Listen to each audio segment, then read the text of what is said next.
Pode chamar ela, viu? Eu vou já conversar com ela sobre essas perguntas. Você entendeu a letra? O que eu falei? Não. Vamos ver. Se vamos aproveitar, o pessoal tá entrando, né? Tem umas perguntinhas aqui e aí eu vou fazer para você enquanto o pessoal tá entrando, tá? Então, uma pergunta que a gente teve foi assim: qual a sua dica, né, para as famílias que lutam para tirar os filhos desse mundo das drogas ilícitas, né? Então, assim, que dica que você dá para as famílias, né, que tá tentando tirar os filhos, né, desse mundo das drogas, né? E tem mais perguntas aqui. Então, tá. Demonstre o seu amor em vez de fazer cobranças, entende? Não confunda amor com limite, regra com castigo. Seu amor não depende do quanto do quanto o outro lhe dá, né? Ele não é condicional. Então, assim, demonstre amor, tá? Faça tratamento você, né? Porque, como eu disse, muitas vezes ele não vai querer, porque tá tudo bem ainda, né? Ele não tá no fundo do poço, ou se tá, não consegue, às vezes a baixa autoestima dele faz ele se depreciar tanto, né? Às vezes tem depressão, e ele não tem condições de sair desse mundo, né? Eu vou dizer que se você entende que ele está com um problema muito forte, você causando risco para a vida dele e risco para os familiares, muitas vezes, né? Procura a OAB da cidade, tenta entrar em contato com um advogado que possa buscar uma liminar para que tire ele dessa localização, né? Involuntariamente, né? E o juiz pode, diante um laudo médico, né, pode pedir uma liminar para que ele vá para um centro de recuperação involuntário, tá? Existem centros que podem fazer isso. Convide ele, se ele quiser um tratamento voluntário, para ir para um tratamento em comunidade terapêutica, que aí o processo é mais fácil também. Procure psicólogo que possa ajudar a família, procure grupo de autoajuda, Amor Exigente, Naranon, Alanon, a Pastoral da Sobriedade, Celebrando a Recuperação, né? Procure entender de fato o que é isso, e não fique esperando só que o tratamento venha a partir do momento que ele decide, né? Porque às vezes ele não decide. Então a família tem que decidir, a família tem que se ajudar, porque realmente é muito difícil você ter uma pessoa que não quer tratamento dentro da tua casa, né? E você não sabe mais o que fazer. Então, procure orientação familiar, muitos CAPs da cidade têm grupos familiares, peça ajuda, né? Não fique se limitando à sua casa somente, porque, infelizmente, você, enquanto família, não vai conseguir ajudá-lo, né? A única coisa que você vai conseguir é tentar ter um diálogo, não no momento que ele estiver sob efeito da substância. É um erro a gente discutir, por mais raiva que nós temos, que ele chegou tarde, que ele furtou tal coisa, que ele pegou dinheiro da minha carteira. Eu vou ter que mostrar para ele que eu tô com ele nesse processo. Eu acho que Se o eu amor conseguir aí mostrar está acima de tudo, né? isso, eu preciso mostrar que eu tô junto, que é importante ele buscar um tratamento, que eu tô indo também buscar, que a nossa família precisa se restabelecer, né? Então eu preciso mostrar. Eu não estou dizendo que é fácil, né? Não é fácil, né? Quem aguenta um filho, às vezes, que chega e dá uma pesada na porta, derruba a porta, muitas vezes isso acontece. Eu tenho relatos de filho que vendeu, não tinha mais nada para ele vender dentro da casa, ele vendeu vaso sanitário para comprar uma pedra de crack. Já tinha vendido fiação, a única coisa que sobrava era o quarto da mãe com grade, aquelas portas de grade com altos cadeados. porque vendeu fiação, vendeu tudo, sobrou o vaso sanitário, ele foi lá e trocou, né? Vendeu por uma pedra de crack. Então, assim, eu não estou dizendo que é fácil. É uma luta que é árdua e que a família precisa de ajuda profissional. Ela precisa de ajuda profissional para conseguir sair disso. Essa é a minha dica, tá? Muito amor, muito carinho, porque a pessoa precisa disso. E aí tem uma outra pergunta aqui, né? Quais as drogas que podem causar problemas cardíacos? A cocaína pode, né? A cocaína, ela é uma droga estimulante, ela acelera o coração, né? Então, assim, vamos pensar, né? O cigarro também, né? Ele, de uma certa forma, ele traz sérios problemas, né? Então, assim, num geral, dependendo do risco que tem a família com relação a isso,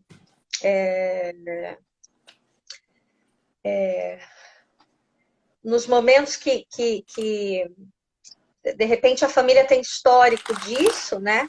Então, o uso de substância pode ocasionar, que seja o cigarro, por exemplo, né? Mas a cocaína é a droga que é mais. Existem muitos artigos que falam sobre o efeito da cocaína e o coração, né? O que causa isso. A cocaína é uma droga bem falada.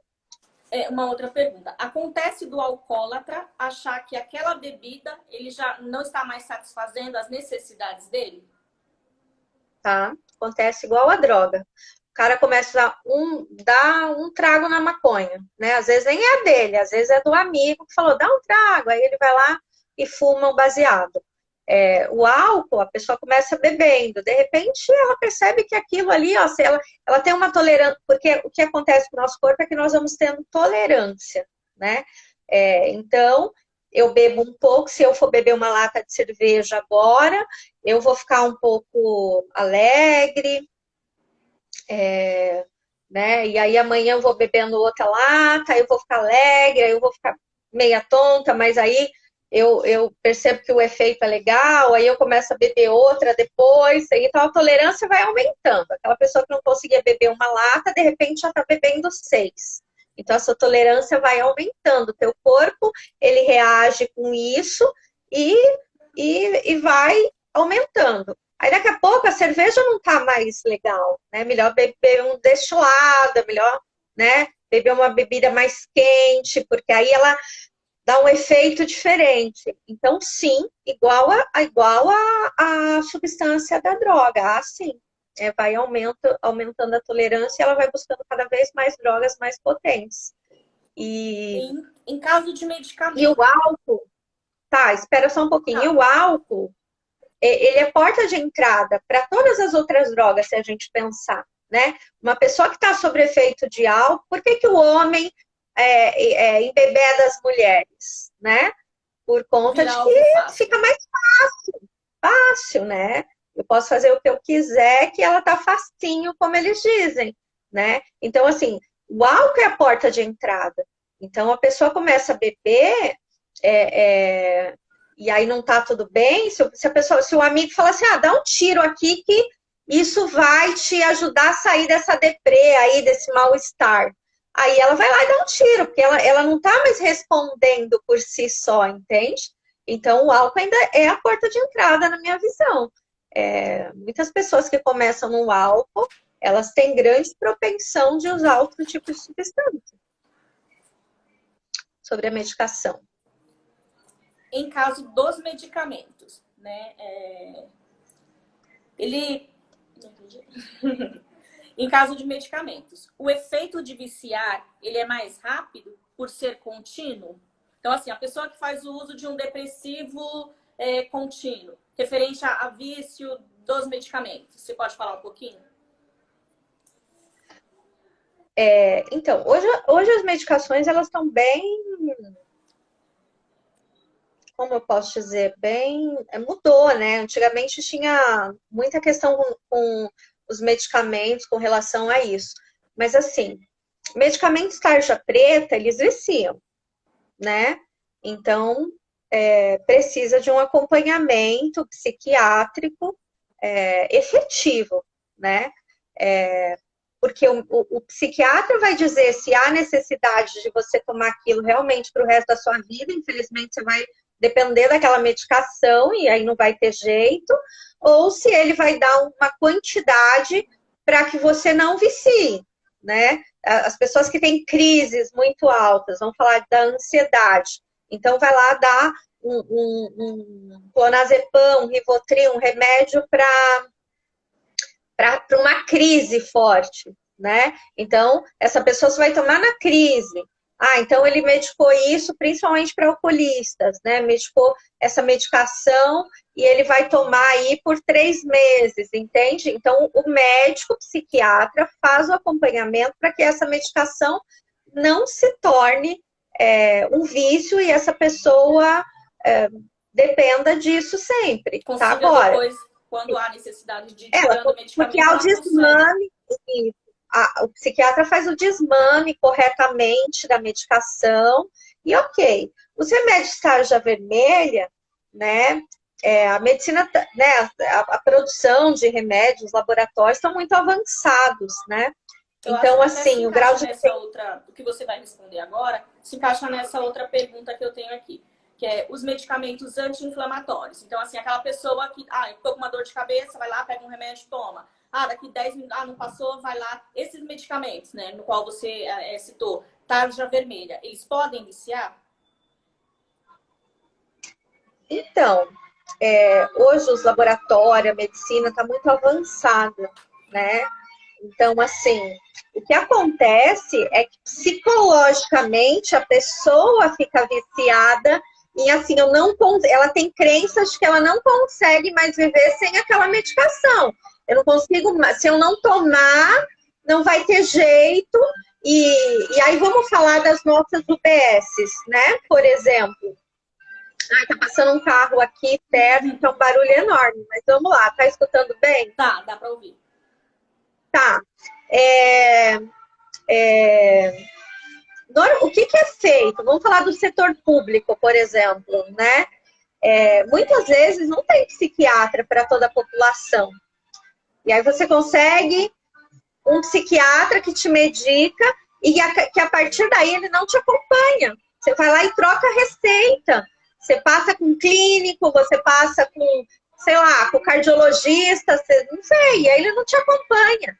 E aí você percebe que essa dependência, você fica dependente mesmo, mas você não tem um acompanhamento efetivo. Infelizmente, o nosso setor público, ele funciona dessa maneira, né? A gente passa a ficar dependente porque não tem um acompanhamento. Agora, se você fizer um acompanhamento com um psiquiatra, se você não usar o remédio do vizinho, né? Porque às vezes a gente fala assim, minha mãe toma esse remédio para dormir, tô com 2 noites de insônia, vou lá e uso a medicação. Isso acontece muito na dependência. Eu vou dormir. E às vezes dá o efeito contrário, porque a medicação é boa para ela, mas para você te deixa ligado a noite inteira. Não faz você dormir, né? Mas a gente está falando dessas medicações. Vamos falar do amoxicilina, por exemplo, né? A amoxicilina é um remédio mais utilizado pelos médicos para inflamação das amígdalas, por exemplo, né? Então, ele usa isso. Às vezes ele usa muito, que aquela medicação já não faz mais efeito para o corpo dele. Então, ele vai precisar usar uma medicação mais potente, entende? Sim. Então, assim, isso varia muito das pessoas, né? Na dependência química, às vezes, a troca de droga, a pessoa para de usar a substância, mas fica ali no remédio. Mas por que ela fica no remédio? Porque ela faz uso do remédio da mãe, do remédio da irmã, entende? Ela não tem controle. Então eu preciso de um remédio para dormir agora eu preciso de um remédio para me acalmar, agora eu estou em crise e preciso tomar. Então eu vou passeando com as medicações e não tenho acompanhamento medicamentoso. Então é importante você ter um acompanhamento com começo, meio e fim, tá? Então se o médico achar que esse remédio tarja preta é para o resto da sua vida, eu sempre digo na dependência química, o remédio com acompanhamento, ele é muito melhor do que a droga. Entende? Então, assim, a gente precisa também desmistificar. Existem coisas aqui sobre medicação. Não tomo medicação, eu isso. Tudo tem efeito colateral, né? Vamos pensar, se a gente viver dentro da nossa casa,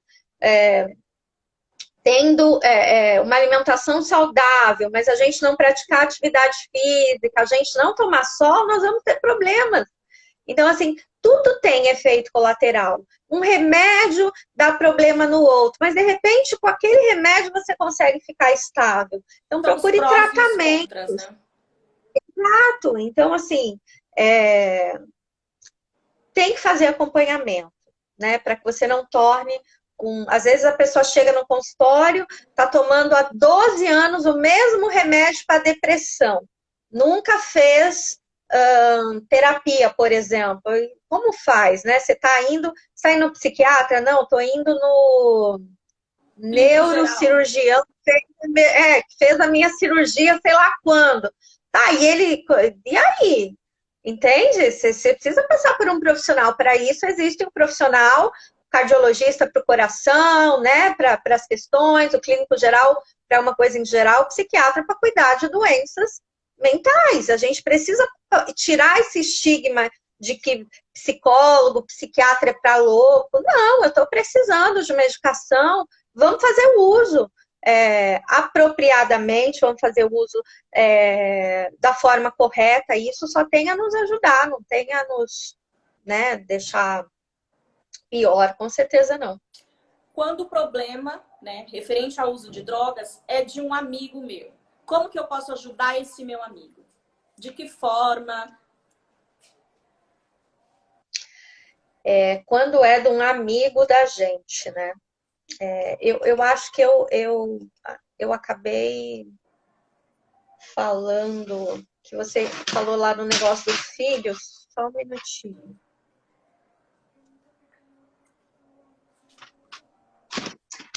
É que a gente parou lá na família, isso, né, Irani? Isso. Foi onde a gente precisou encerrar. Foi na hora que... Deixa eu só ver assim.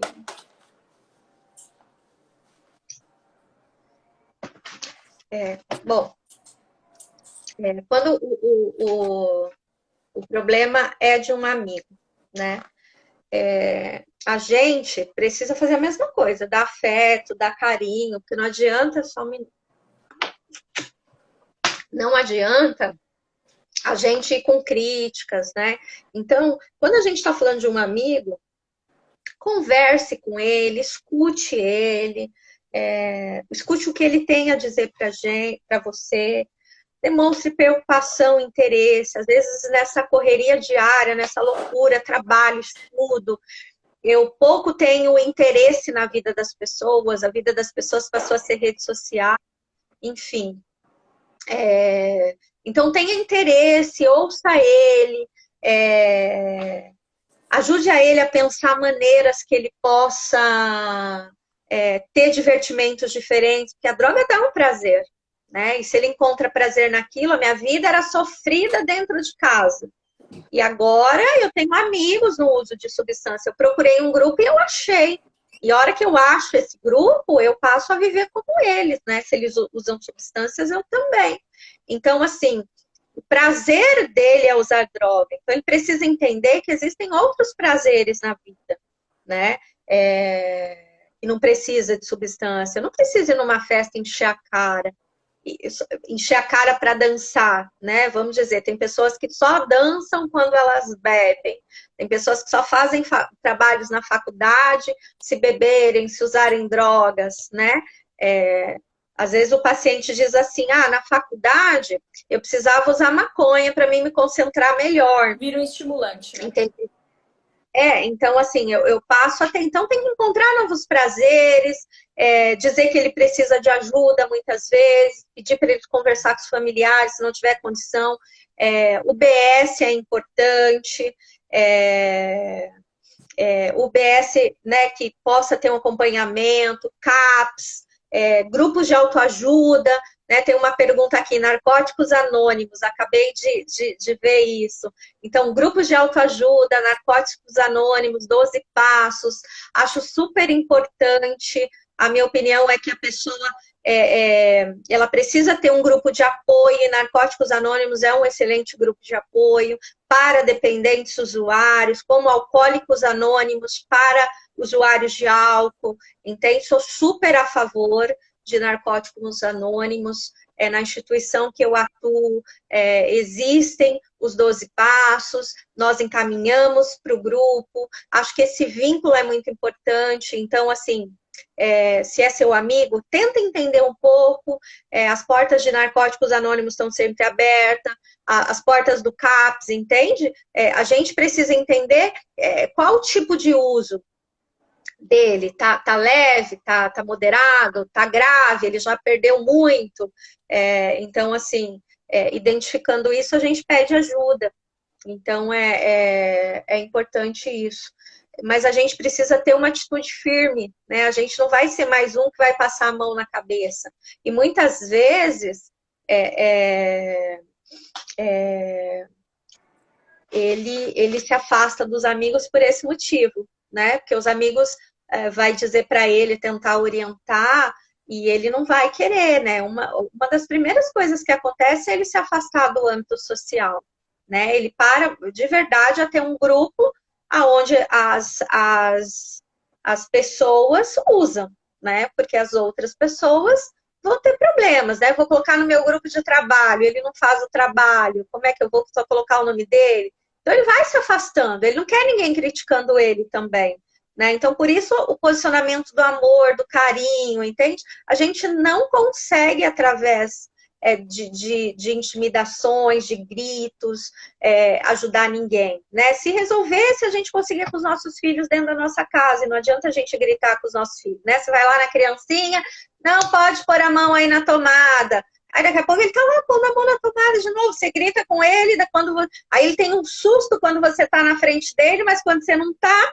ele faz as coisas pelas suas costas. Então, assim, não existe o diálogo, não existe, então tem que dar amor sempre, nunca na condição da pessoa estar sob efeito de substância, né? Mas sempre dizer assim, olha, a gente precisa conversar amanhã, quando você estiver legal, né? Não adianta nem gritar e nem tentar fazer nada ali naquele momento. Tem que ser no momento que ele estiver limpo, né? Sem efeito da substância. Isso vai mostrar. Por que será que as pessoas estão vendo as dificuldades em você? Por que a sua família está desse jeito com você? Tem que fazer ele pensar, né? Porque na dependência ele também anda no automático, e aí é complicado, né? Então ele precisa de apoio, isso é muito importante. Tá. De repente eu tô aqui assistindo e assim, e eu tenho esse problema, né, com drogas, né? O que você me aconselha a fazer? De repente eu assisti e eu achei interessante o que você me passou e agora eu decidi que eu quero, né, me livrar das drogas, né? Qual é o conselho que você me dá nesse momento? Então, lá, né, a gente diz que alguns jovens, né, no início, porque é muito comum não, usar, né, 13, 14 anos. Um amigo meu, psicólogo, me disse outro dia que tinha um menino de 10 anos usando tudo, né? Então, assim, cada vez mais as crianças vão começando antes, né? Então, assim, é muito comum na adolescência usar. O que não é comum é na idade adulta, mas ainda assim tem pessoas que iniciam o uso na idade adulta, né?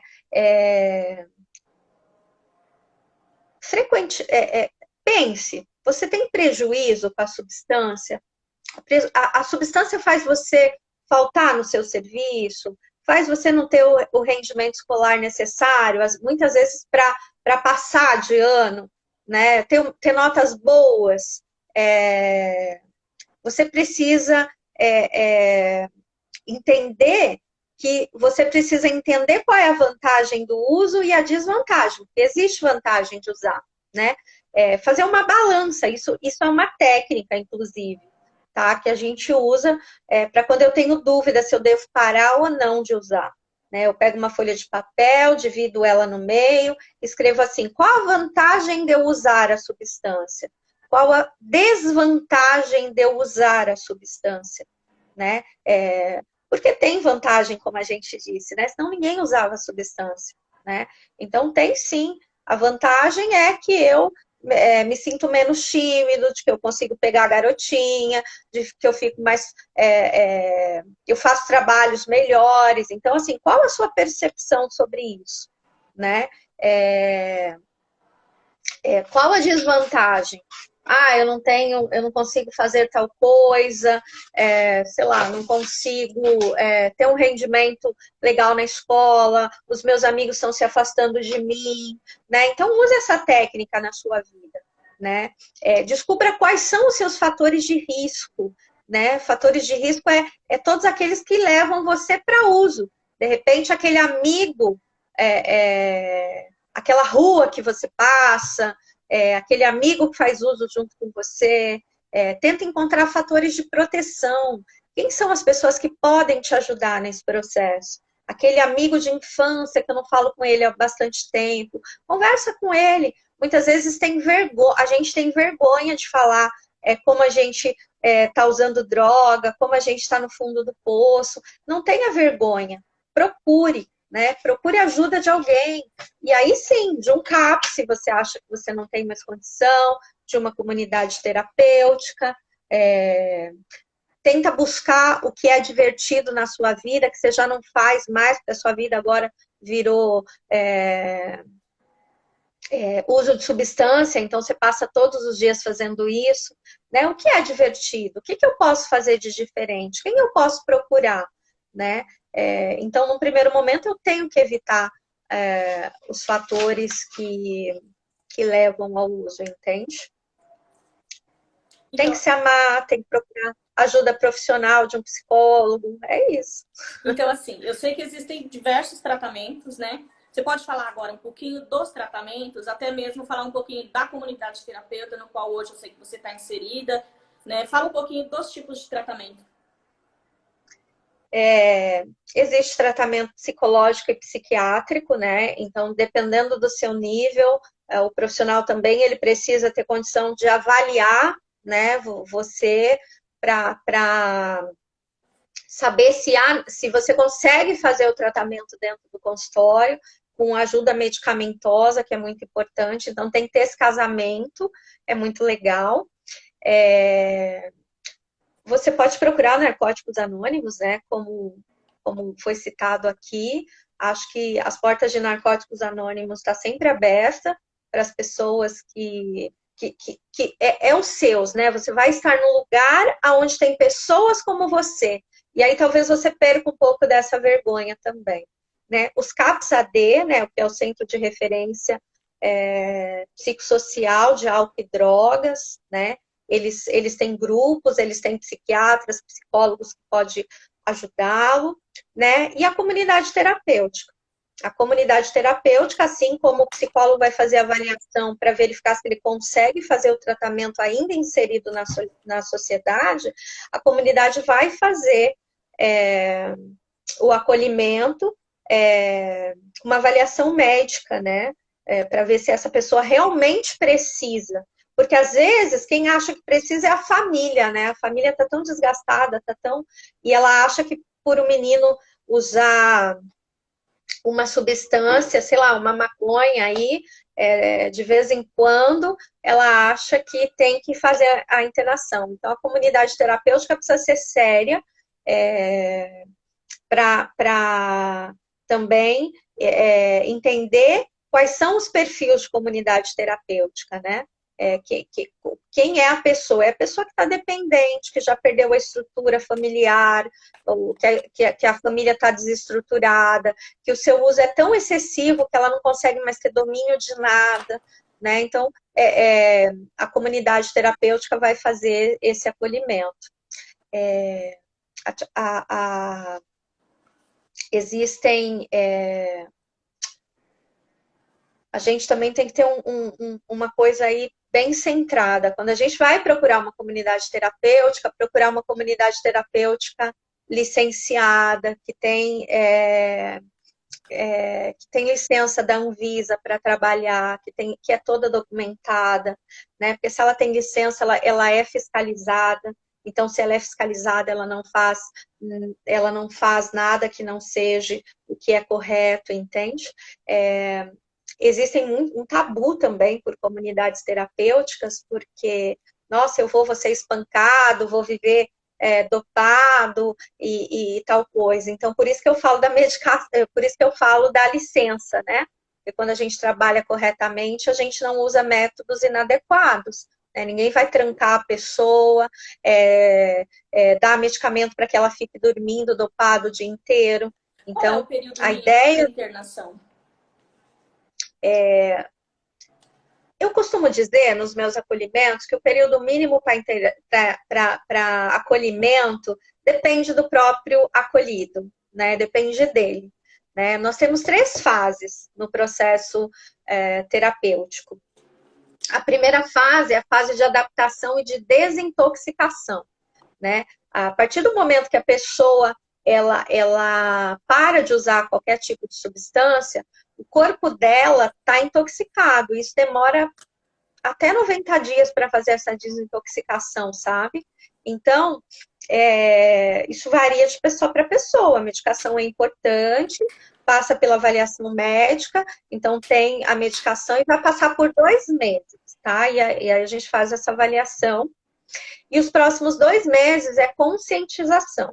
É onde a pessoa vai começar, de fato, a entender, a ter propriedade sobre o problema dela, né? A gente faz muita psicoeducação, trabalha com muitos questionários, inventários, para que a pessoa consiga entender, de fato, que aquilo é uma doença. E aí, a partir daí, são mais 2 meses, tá?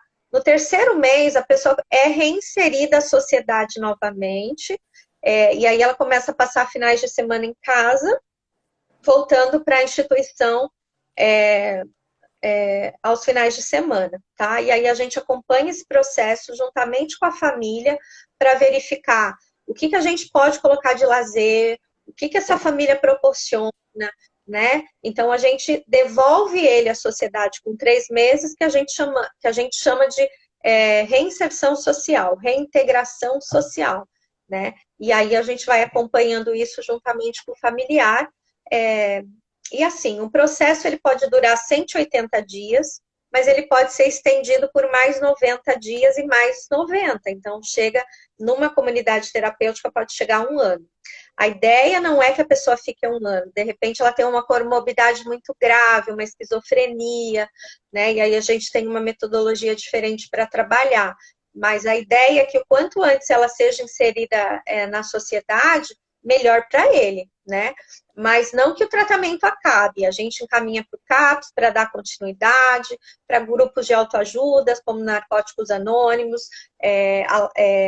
Alcoólicos Anônimos, para que ele consiga, então, fazer novos vínculos, né? Porque até então os vínculos dele são pessoas de uso. E aí, se ele teve alta com 5 meses, faz esse encaminhamento e ele continua. Porque, como eu disse, recaída faz parte do processo terapêutico. Se a gente está falando de uma doença, a recidiva pode acontecer. Então, ele precisa, os primeiros 100 dias fora de um tratamento é essencial para que ele consiga seguir. E os 2 anos seguintes são primordiais para que ele mantenha-se limpo. E o que acontece é que muitas vezes eles acabam recaindo, entende?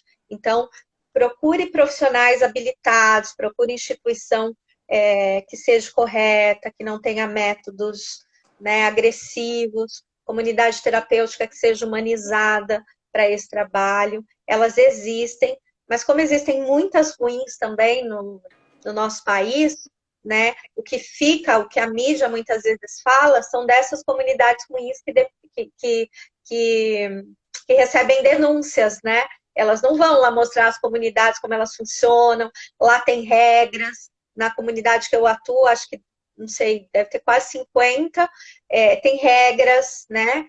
Eles têm horário para acordar, eles têm horário para dormir, para atividade física, para lazer, porque a gente tem que mostrar que o lazer também é importante na vida de uma pessoa, que não é só trabalho, né? Porque às vezes ele sai e fala assim, eu tenho que trabalhar porque eu já perdi muito tempo e agora eu tenho que trabalhar. E entra naquela estafa mental e não consegue, aí vai usar de novo, né?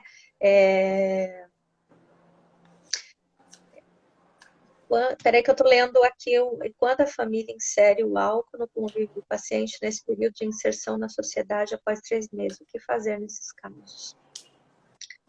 Nesse período de 3 meses, a gente tenta dar um auxílio para a família, né?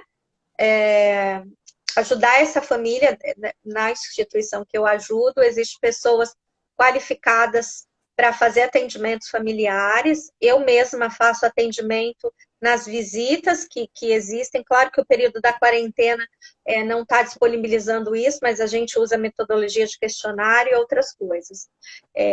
A família muitas vezes acha que o uso de cocaína é o problema e não o do álcool. E aí o cara sai para uma reinserção após 3 meses, né, dentro de uma instituição, e aí a família vai lá e faz um churrasco com álcool, cerveja, né? E ainda diz assim pro cara, ó, você tem que ser forte e tem que aguentar, porque o problema aqui é você, não é nós. Ou às vezes a família não tem nem essa percepção, e a família fala assim, seu problema era com cocaína, então um golinho de álcool você pode beber, né? Então, assim, por isso que eu falo que a família precisa de um tratamento. Se ela não faz esse tratamento, ela muitas vezes é facilitadora, porque se uma família faz um churrasco, ela está acionando o gatilho no cérebro da pessoa. Porque existem gatilhos que fazem ele usar a substância. Ele muitas vezes não vai recair na festa da família, mas acionou o gatilho e ele vai recair depois, entende? E quando a pessoa está em acolhimento, como que é feito o tratamento da família que está fora? A gente caminha para grupos, né? Infelizmente, nem todas as famílias, nós não podemos obrigar, né? A família vai, né, por livre e espontânea vontade, mas nós fazemos na visita que tem, né? Normalmente é um domingo, tem uma pessoa que ministra um grupo para codependência, tá? Então, passa na psicóloga, na assistente social da instituição, a gente faz o relato, dá as orientações, encaminha, faz o encaminhamento para grupo de autoajuda, às vezes a gente percebe que precisa de um tratamento psicológico, psiquiátrico, e a gente faz o encaminhamento, mas infelizmente não são todas as famílias que aderem, porque na cabeça da família a crença dela o problema é dele, não é meu, entende? Então as famílias não aderem. Nesse período de pandemia, a gente está fazendo grupos online com as famílias para também passar informação, entende? E o grupo está super bacana, está super funcionando. Então a gente tem pessoa responsável por falar de codependência e a gente, psicóloga, assistente social,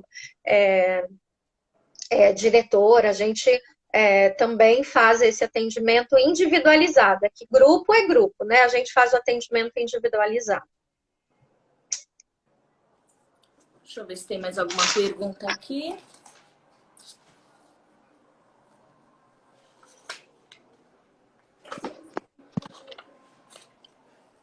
Alguém tem alguma pergunta, tem alguma dúvida que gostaria de fazer?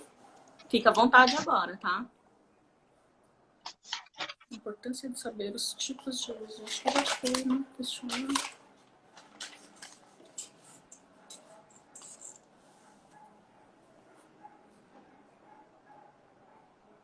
E quando o usuário ele não aceita a internação ou o acolhimento? Então, aquilo que eu falei, né? E às vezes ele não aceita. Aí a família precisa de ajuda para entender se ele está tendo condições de responder por si só. Muitas vezes ele não tem. Então, a gente tem que fazer uma internação involuntária. Cuidado com a internação involuntária. Muitas clínicas oferecem tratamento involuntário e não são legalizadas para tal faceta. E aí a gente tem um problema, tá? Às vezes comunidades terapêuticas têm todo o registro de comunidade terapêutica, mas diz que faz acolhimento involuntário. Não faz, isso é proibido por lei. Então, assim, a gente realmente tem um problema na nossa sociedade com lugares, né, que oferecem recursos que, de fato, não são recursos. Então, assim, precisa se averiguar, por isso que eu disse, se ele não consegue responder por ele, procure um advogado, procure a OAB, sei lá, procure o fórum, procure alguém que possa te orientar. O que exatamente você tem que fazer para conseguir uma liminar, para que a justiça consiga fazer essa internação. Então, se não existe o consenso, já estou lendo aqui, tá, Irania, que eu vejo. Se não existe o consenso entre os parentes para realizar essa internação. Então, aí é um problema grave, né? Por isso que eu digo que a família precisa de tratamento, né? Primeiro, essa pessoa precisa ser analisada se realmente ela precisa de um tratamento, né? Isso só um médico consegue fazer, tá?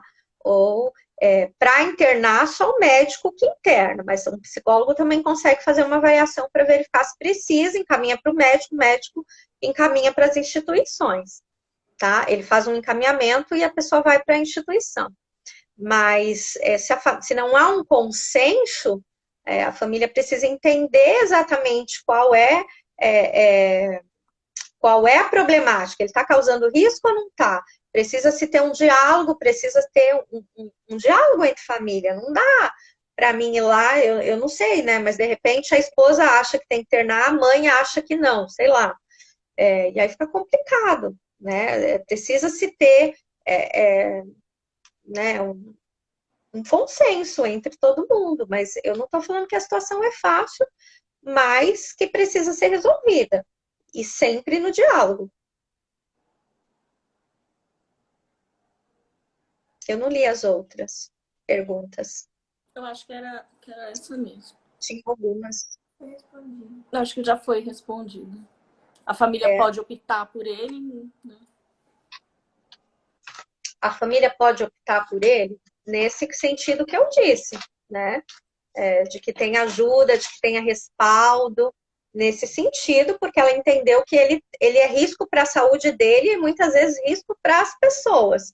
Então, ela pode, mas dentro disso que eu falei, precisa estar com a justiça, tendo respaldo da lei. Né? Não caia em furadas, porque sim, existe muitos lugares que vai dizer, você vem e assina, mas realmente não é assim que funciona. Precisa um médico fazer essa avaliação, tá? Com a justiça, no caso de uma internação que ele não queira, então, enfim, tá? Precisa entender sobre isso. Não vai saindo internando aí, porque pode-se ter problemas. E muitas vezes até né? para eles, né? Tem muitas. Muitos lugares, muitos. Muitos lugares que efetivamente colocam lá, tem trancas, batem, fazem tomar medicação. Então, é complicado. Às vezes a gente está tentando tirar ele de um lugar e aí a gente coloca ele num pior, né? Então, assim, realmente precisa de uma avaliação minuciosa, tomar muito cuidado com isso, é sempre importante. Mais alguma pergunta?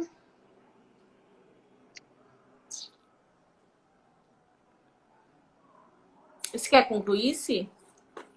Uma geral? Quero, eu acho que precisa sempre tomar cuidado, entender que tipo de substância ele usa, né? Entender a substância, entender o tipo de uso, se ele faz uso realmente frequentemente, que danos que está causando para a saúde dele aquilo, buscar ajuda primeiramente familiar, né? A gente precisa buscar ajuda, porque a gente é leigo, porque a gente não entende, a gente só vê o uso. Então, a gente precisa, enquanto família, procurar ajuda, não importa, né, onde seja, mas procure ajuda, que isso é muito importante. Entender que codependência é uma doença, que ela é grave também, que ela causa danos psicológicos, causa danos físicos para os familiares. Então, entender tudo isso é importante. Tenta ajudar, tenta dar amor, tenta dar carinho, né? É um fator. Não adianta a gente ir com críticas, isso não adianta.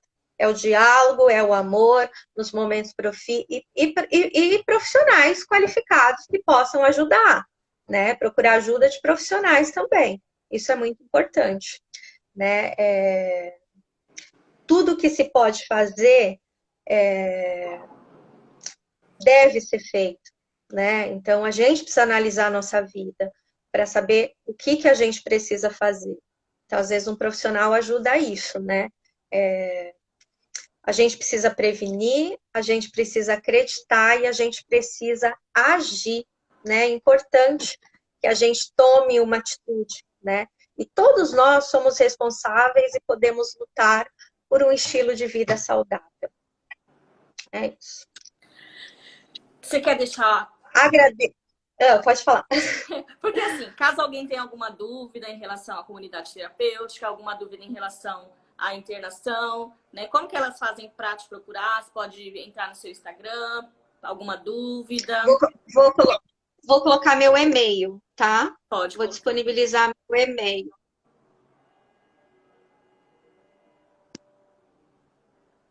Pede para ela falar também qual é o e-mail, porque vai ficar salvo. E quando fica salvo, não fica o que está escrito. Não coloquei .com. Gmail.com. É simonealmeida.novais@gmail.com. Isso. O meu Instagram também é @cicaroliza. Então, assim, se alguém tem alguma Psicóloga dúvida, né, gostaria de alguma informação, que talvez não queira perguntar agora, pode chamar ela no particular, pode encaminhar um e-mail para ela, que eu tenho certeza que ela vai responder, né? E é isso, eu acho, Stephanie. Você quer fazer o encerramento? Vem aqui fazer o agradecimento. Eu só quero agradecer, né? Agradecer muito. Muito obrigada. Muito obrigada para vocês. Foi um prazer, uma honra poder participar. Acho que foram 2 horas aí, 1h30, sei lá, com o probleminha que tivemos no começo. De um assunto que eu já disse, gosto muito, gosto de explanar, gosto de falar. Então, eu só tenho a agradecer a vocês. Muito obrigada. Eu também queria agradecer. Eu acho que foi muito importante trazer esse tema. Eu já queria trazer coisas assim, mas eu não tenho autonomia para falar. E aí, essa ideia da minha mãe eu achei incrível. Eu queria agradecer de coração o seu tempo, a sua boa vontade de fazer algo legal. O seu conhecimento, né, que você também trouxe pra gente. Eu aprendi muito, né, nessa 1h30. E convido para participar mais vezes. Com certeza a gente vai pensar em outros temas. Só me convidar. Será convidada novamente. Então tá bom. Muito obrigada, Obrigada gente. a você, Obrigada Sim. a todo mundo mesmo. Fica com Deus. Beijo. Beijo.